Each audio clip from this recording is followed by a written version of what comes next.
Please welcome Secretaries Baker and Panetta. Gentlemen, gentlemen.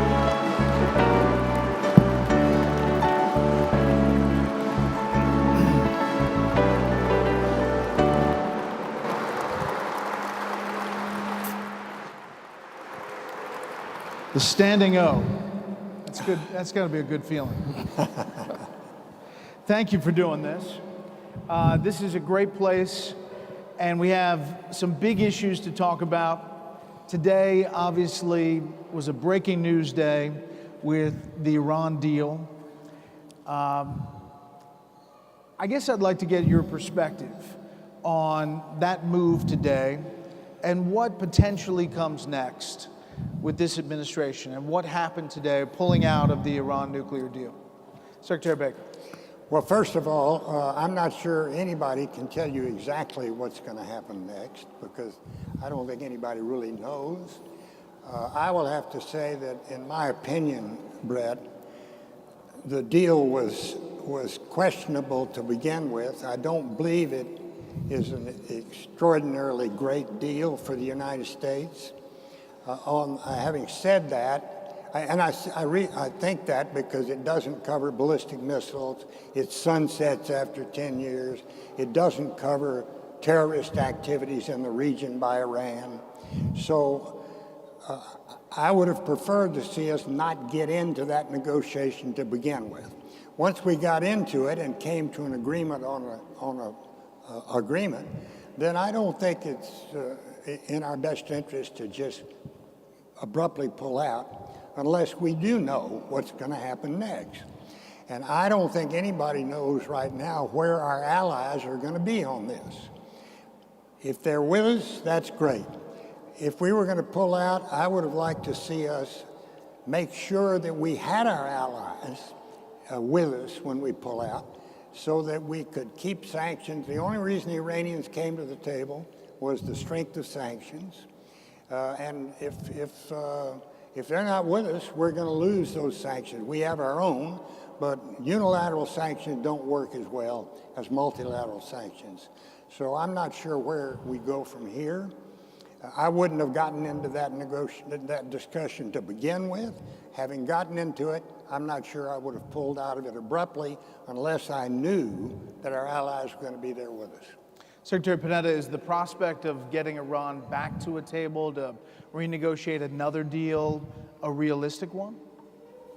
No, I don't believe so. I think the fact that the president basically has torn up that agreement has sent a signal to Iran that it isn't worth going back to the table because they're not sure, even if they negotiated, whether or not the president would be there, and I think that's one of the prices that's being paid here.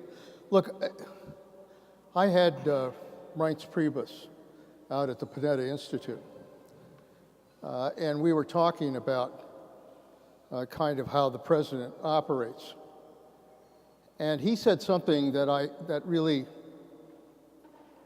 impacted on me because I think it's true, which is that this president operates by chaos and that he uses chaos as leverage.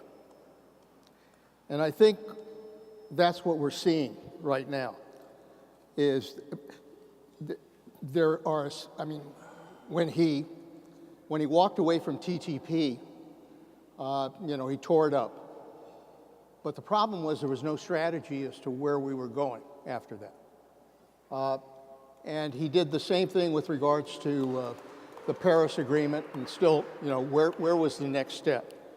And he did it on tariffs, imposing the tariffs, but where are we going with that?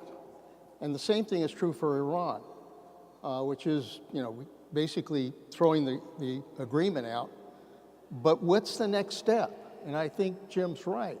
Nobody knows what's going to happen next. So let's just say this. We are where we are.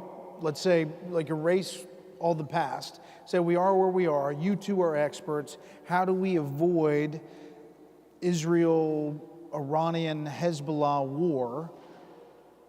as we are watching Iran react to what has just happened? Well, I think, we're going to be there for Israel if her security is threatened, if she's attacked. There's no doubt about that. I don't care whether you have a Democratic president or a Republican president. But we shouldn't have to be there if that attack is provoked, okay?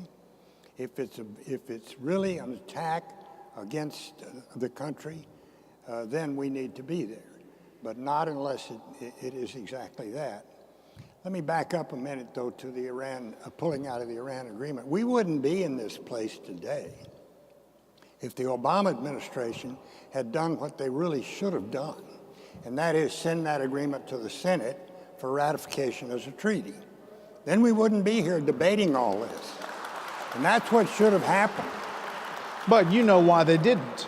They didn't do it because they didn't think they'd get it through. They didn't have the votes. Because there wasn't that good an agreement. So they didn't think they'd get it through. So they just said, we're going to treat it as an executive agreement.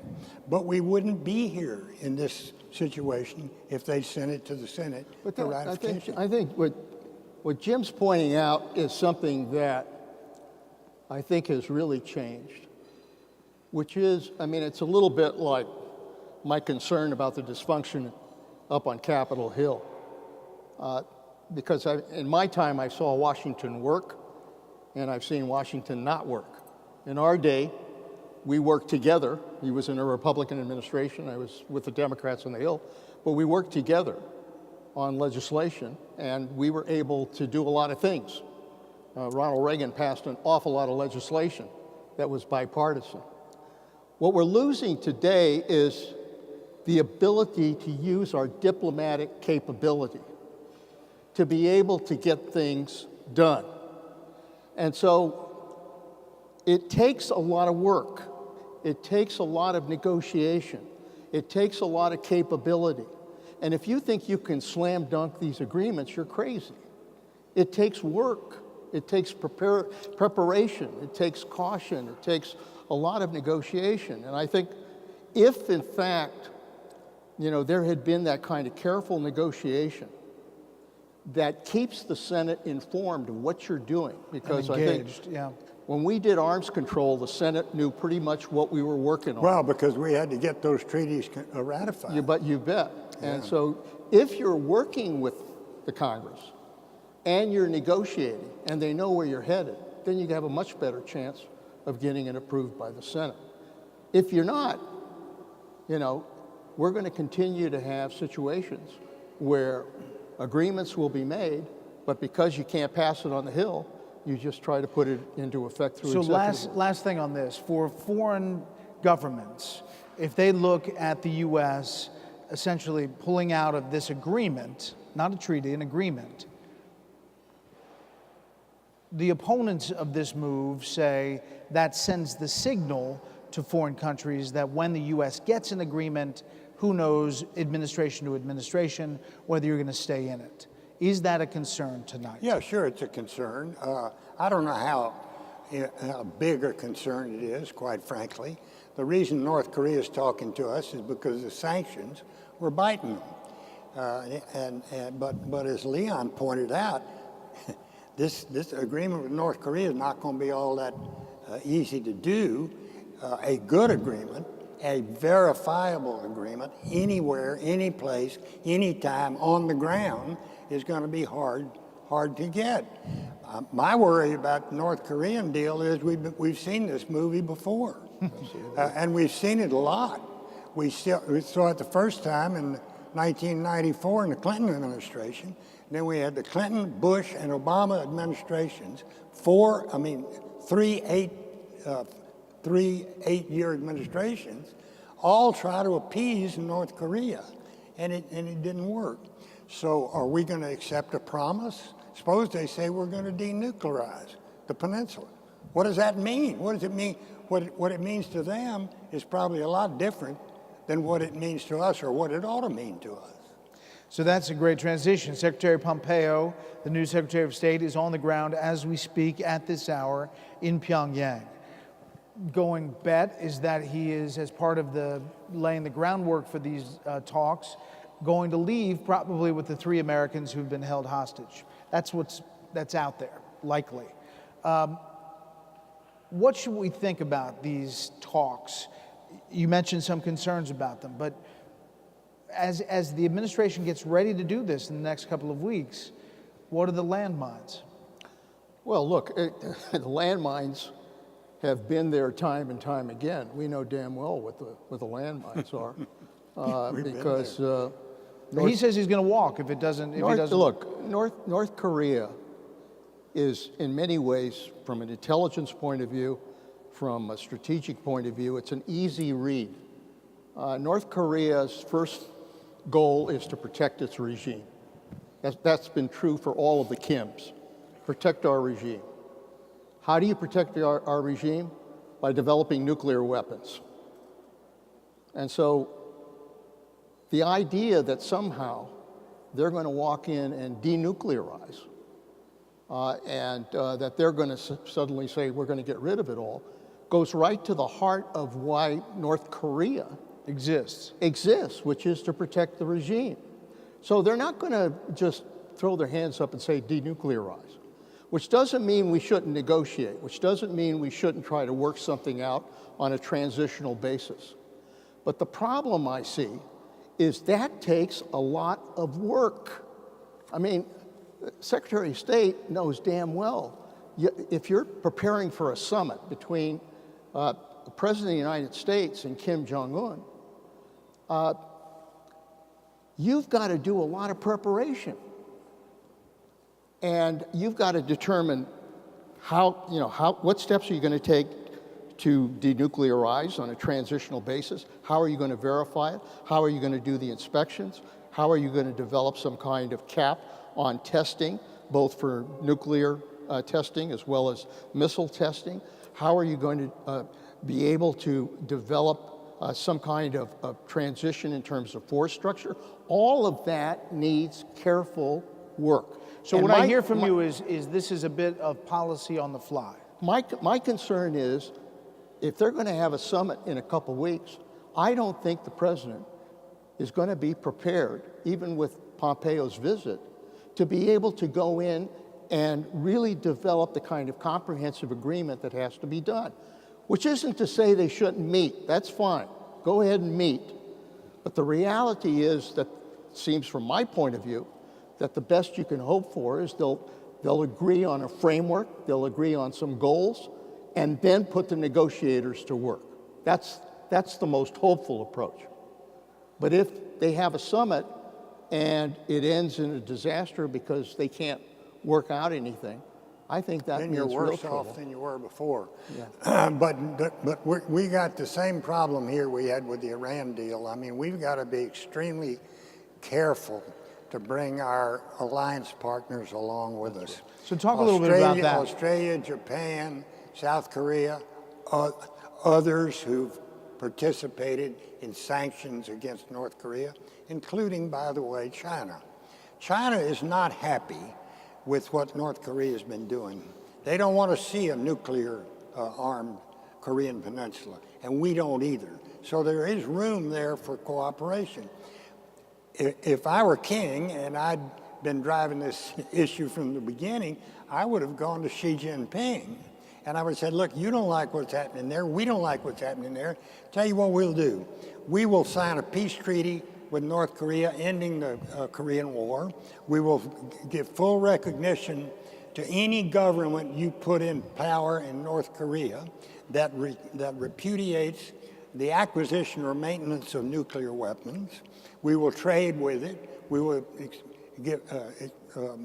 exchange full diplomatic relations with it. Your only job is to put a government in power there that doesn't seek to acquire or maintain nuclear weapons. I think we could have cut that deal with China. Now we're beyond that. We're negotiating directly with North Korea. The verification part of any agreement is going to be where the rubber meets the road on this. And I just hope we don't just take a promise. So how about those relationships? I mean, South Korea, a lot of people have looked at South Korea as not the new leadership, not particularly warm to the U.S. overall. No, they're not. I mean, they are trying to trade with the U.S., but not as much as the last administration there. So vis-a-vis this dynamic, how do you deal with something like the South China Sea, for example? You know, where you're dealing with China and trying to rally allies. It's a three-dimensional chess. Well, that's a different issue, of course, but it's a very serious and important issue. What we need to do first and foremost is to make sure we maintain a very robust presence in the Pacific in the form of the 7th Fleet. We need to continue to do all of our freedom of navigation exercises. We need to look at the full range of diplomatic, political, and economic sanctions for any behavior there that is against international norms. That's the only way I know to approach that. Having said that, there's a bigger issue, of course, and that's the emergence of China as the new global superpower. They're already an economic superpower, but this is the biggest geopolitical and geostrategic challenge facing American policymakers today, how we react to the emergence of China. It's extremely important for the United States to have the best possible relationship we can have with China. It's extremely important for China to have the best possible relationship they can with the United States. So we have to look at it in that way. There are areas where we can cooperate with China. There are areas where we will have to confront China. Where we can cooperate, we should. On the differences, we need to manage those differences and manage them very carefully. But how do you assess Xi? I think that it goes to that diplomatic challenge. I had the honor of actually meeting with President Xi when I was Secretary of Defense. And I actually met with him here before he became president and came out to the Pentagon. I have to tell you that even though, you know, he's obviously concentrating power, he's a very thoughtful guy, and he speaks very directly. I mean, most presidents, as Jim knows, when you sit down with a leader of another country, they usually have some talking points they have to go through. And so you have to play this game of talking points. Xi had no talking points. He basically was concerned about our redistributing our power to the Pacific. That was one of the things we had in our defense plan. And he was concerned about that. And I said, look, we're a Pacific power. You're a Pacific power. We have common interests. You're concerned about terrorism. You're concerned about North Korea. You're concerned about trade. You're concerned about freedom of the seas. Those are issues we're concerned about. Yeah. And so we can work together. And he said, you know, we can, because in the end, this is about peace and prosperity. I think the key to China is to communicate, to be there, to talk with them, to negotiate, but do it from strength, which means we have to have our Navy power in the Pacific, and we have to be clear that they have to protect the freedom of the seas in the South China Sea. How does the tariff situation factor into that? The trade tariff war back and forth. Well, as I said, this is again, look, this trade issue has been something we've fought over, both parties in many ways have fought over, but the bottom line was that in a global world, you want to protect free trade. That's important to our economy. And yes, you have to be tough negotiators, and yes, you have to protect your interests, but you're not going to engage in a trade war. Trade war would be a disaster. So the key right now is, having implemented these tariffs, I think the real test is going to be, is there a strategy to negotiate so that you can try to move forward with some agreements that will allow trade to take place and will not result in a trade war? You know, I think I understand politics. I've done a lot of it, and I've got the scars to show for it. But I think one of the biggest mistakes that this administration has made was to pull us out of the Trans-Pacific Partnership, because that was not just an important issue economically. That was a really important issue geostrategically for America's leadership role in the Pacific. And we've withdrawn now, and China is filling that void. There's some, as I read or hear your reports, Thank you, sir. there's some indications that we may be trying to claw our way back into the Trans-Pacific Partnership. That was a terrible mistake to leave that. Leon's absolutely right. Trade wars, nobody wins trade wars. Free trade used to be the holy grail of the left in this country, the political left and the political right. The consensus for free trade has gone down the tube. And that's too bad because, yes, there are losers anytime you have a free trade agreement, but there are more winners than losers. And generally speaking, free trade creates economic growth, and that's what creates jobs. Let's bounce around the world here. Understanding that Russia's actions have caused some re-energizing of NATO because of its expansionist efforts. What do you think about the fundamental strength, the status of the alliance today, NATO, and look forward about Russia? NATO is incredibly important to our ability to provide for national security. NATO obviously was the first to be established as a bulwark in dealing with Russia. It's proven successful in that effort. But more importantly, NATO has shown the ability to be able to adjust its mission. After 9/11, NATO became, because of Article 5, they helped us in wars in Iraq, in Afghanistan. You heard the ambassador talk about UAE, fighting wars alongside the United States. So we used NATO in a way that really did protect our national security on a number of fronts. Now, NATO is important. We've got to continue to provide leadership for NATO, though. NATO doesn't work without U.S. leadership. You can't stand back and say, you guys take care of it.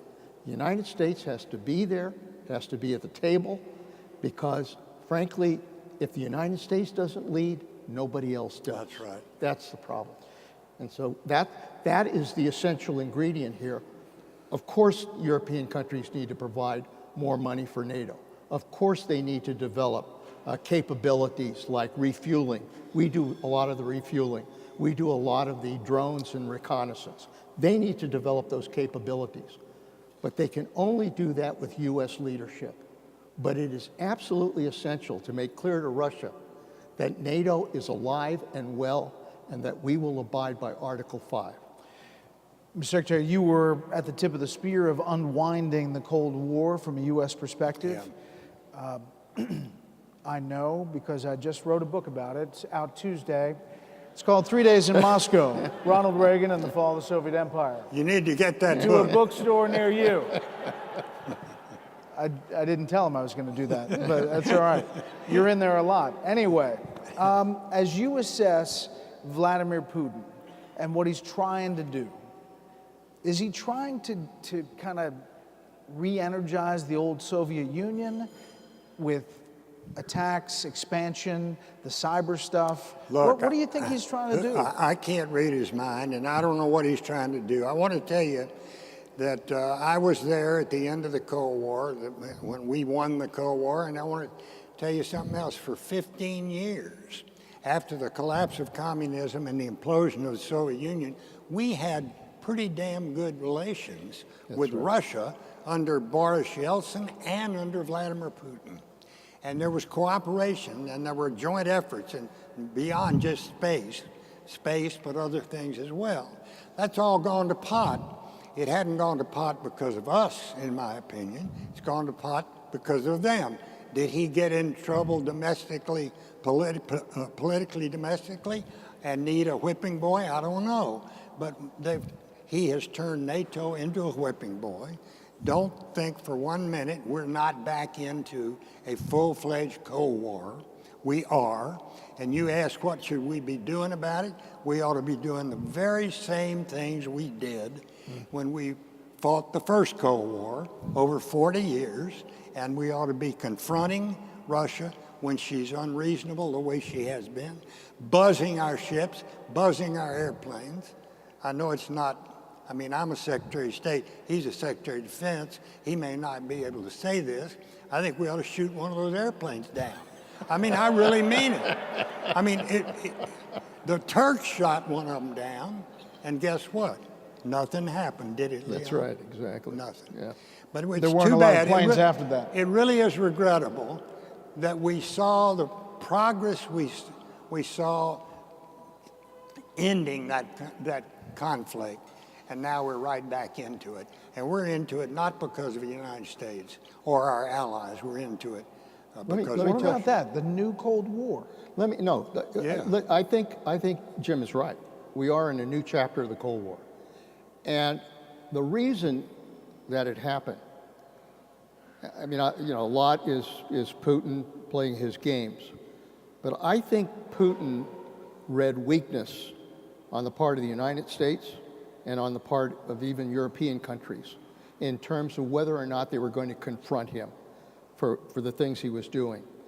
And as a result of seeing that weakness, that's why he went into the Ukraine and Crimea. That's why he went into Syria. That's why he attacked our election system in the U.S., because he felt he could do it without any kind with of impunity, response. And if we're going to deal with Putin, which I think we can deal with Putin, but you have to deal with Putin from strength. And the best way to do that is to draw those lines that Jim talked about. You draw lines and say, you are not going beyond these lines. And if you make that clear and you stick to it, then I think you can take the next step. But before we do it, we ought to make sure we have our allies with us. You know, one of the strengths of our foreign and security policy are our worldwide alliances. So when we do this, and we should do it, definitely do it, but we need to bring our allies along behind us. Don't have a hiatus between us and our NATO allies. Admiral Mike Rogers with the NSA is here, and we were just talking about cybersecurity. It's a little tougher to make, I think, to make the public case if there isn't an ism, a communism. Obviously, terrorism is one thing. But in this new world where we're getting attacked all the time from different state actors and bad people on computers, how do you generate the public support to fight that in a public way? Well, people have to understand that cyber is the battlefield of the future.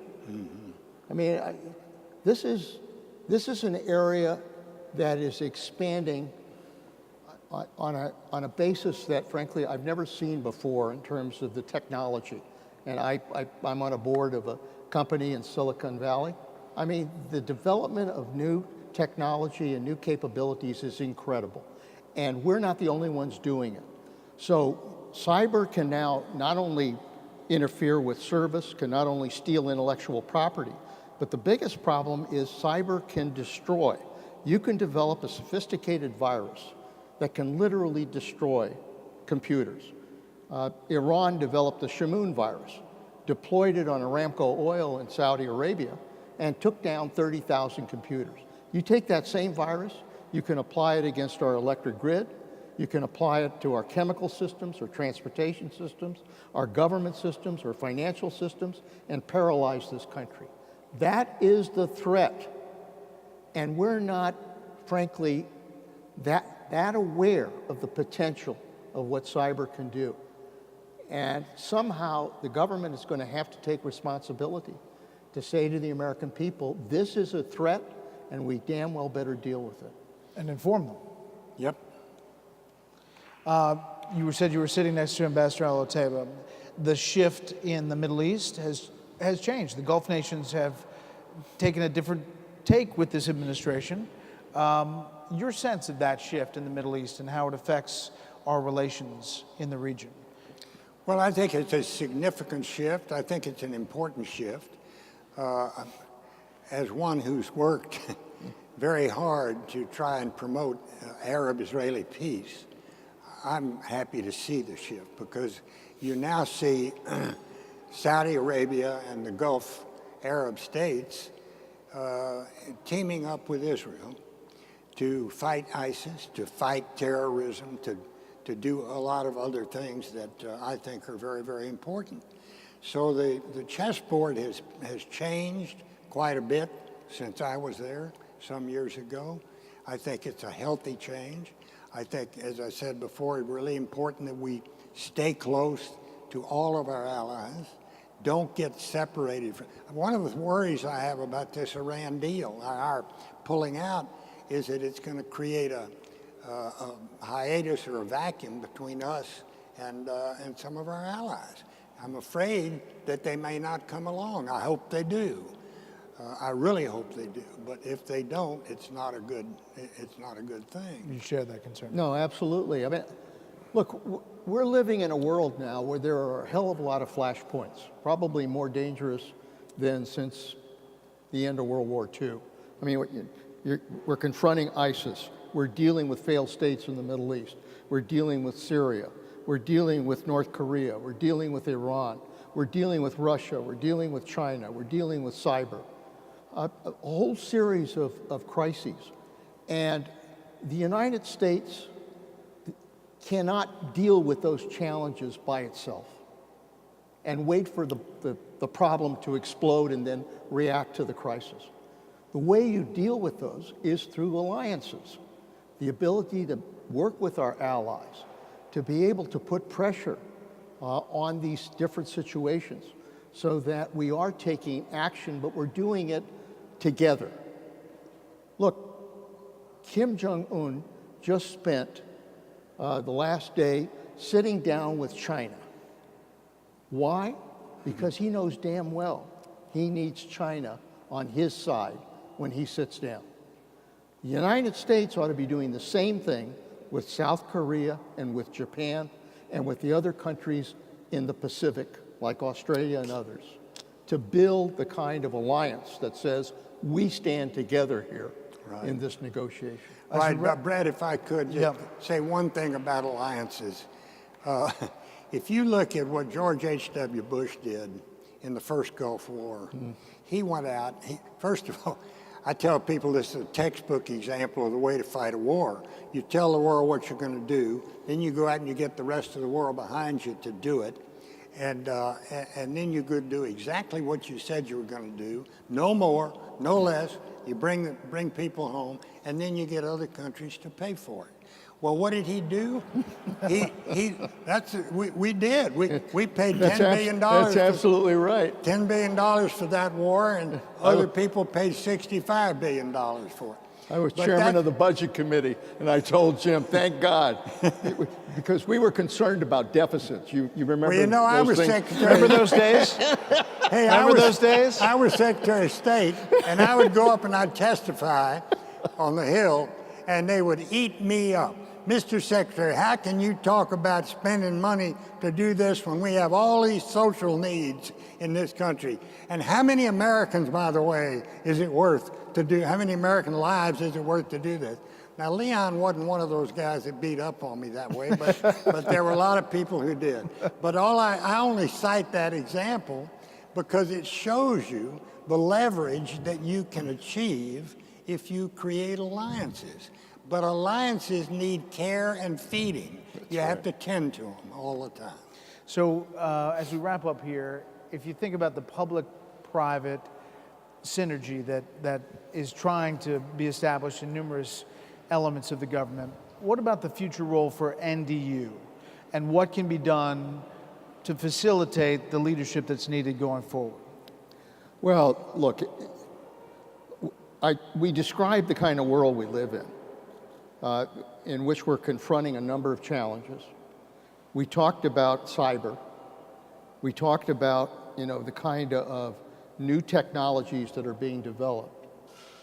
The United States cannot be a world power unless we have leaders who are educated and understand the new technologies, the new kind of wars that we're going to be fighting. I mean, my God, Russia has developed a hybrid war in which they're using cyber and proxy troops and the ability to kind of undermine other countries.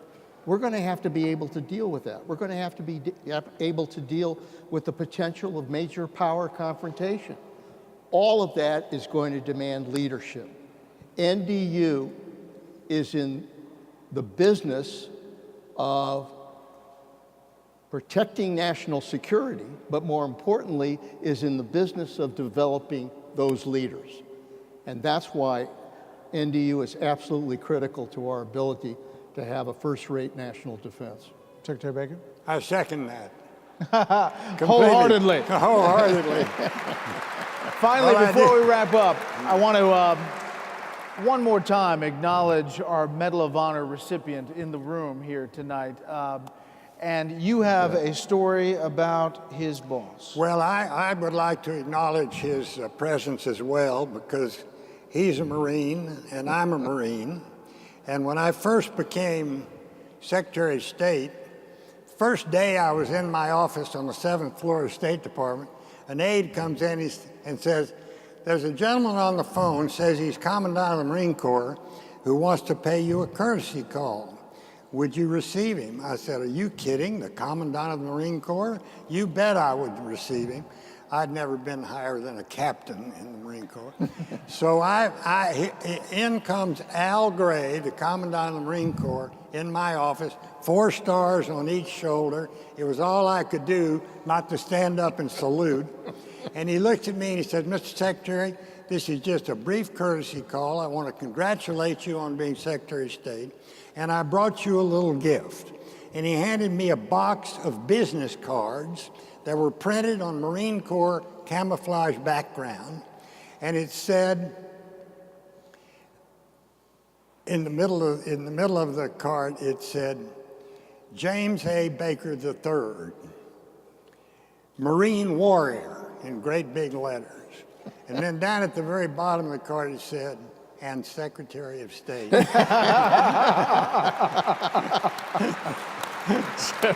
So good. Semper Fi. The hierarchy. Well, gentlemen, it's been a real honor and pleasure. You have some awards to be given. Sit Thank you, right Brett. here. We're going to bring up these folks. Thank you very much. Thanks. Secretaries Baker and Panetta, ladies and gentlemen. To present, yeah, let's stand up here. Hoorah. Thank you. To present the 2008 American Patriot Award, please welcome National Defense University President and CEO, Larry Repska, and Dr. Sheila Ronis, Chairman and National Defense University Foundation Board of Directors. Ladies and gentlemen, we present you the 2018 American Larry. Patriot Award recipients, the Honorable James A. Baker III and the Honorable Leon Panetta.